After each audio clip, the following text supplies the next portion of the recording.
quelques petits extraits de mon discours cette fois-là. Vous allez dire, oh, quand même, Villani, il passait à autre chose. C'était, non, quand même. Pour les fois que vous pouvez dire quelque chose de clair qui vous tient à cœur en hémicycle et sur un sujet que vous estimez important, ça vaut la peine de le chérir. Chérir la liberté d'expression que vous donnent les droits constitutionnels.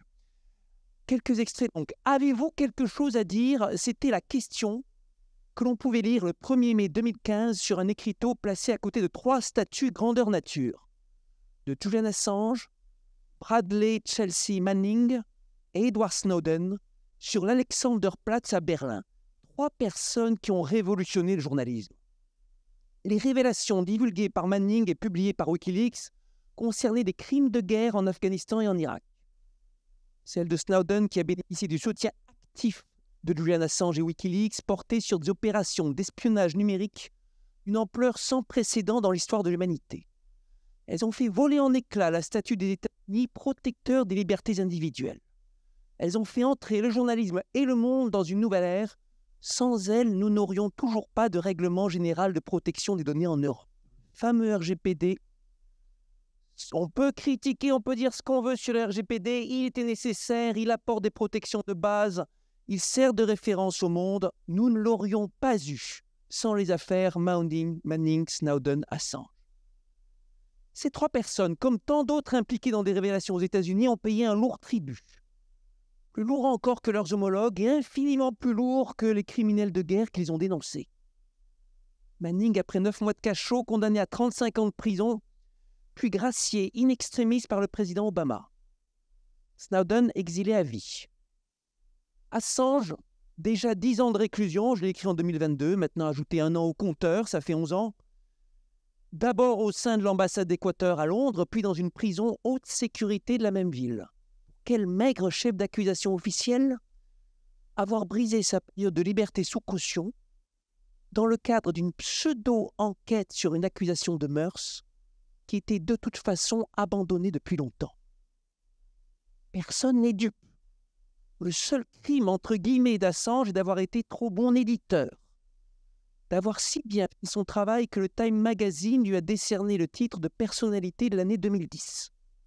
Et c'est pour cela qu'il serait passible de 175 ans de prison.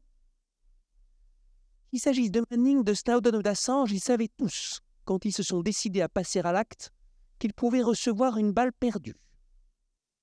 Des personnalités publiques américaines ne se sont pas privées d'appeler au meurtre d'Assange, scénario qui a été étudié puis abandonné par la CIA.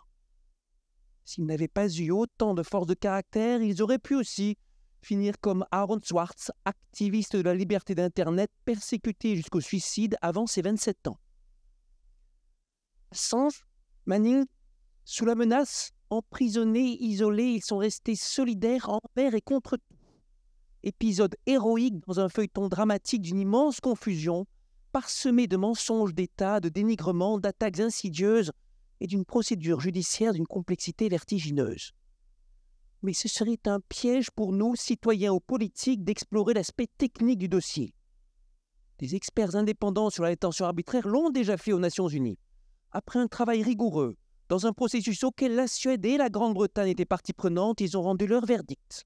Il est simple, Assange est un prisonnier politique, soumis depuis plus d'une décennie à une torture psychologique qui rendrait fou n'importe qui. Et le gouvernement britannique, face à ce verdict dérangeant dans un processus dont il était partie prenante, n'a trouvé aucune autre réponse que de dénoncer un travail d'amateur. C'était les mots du ministre.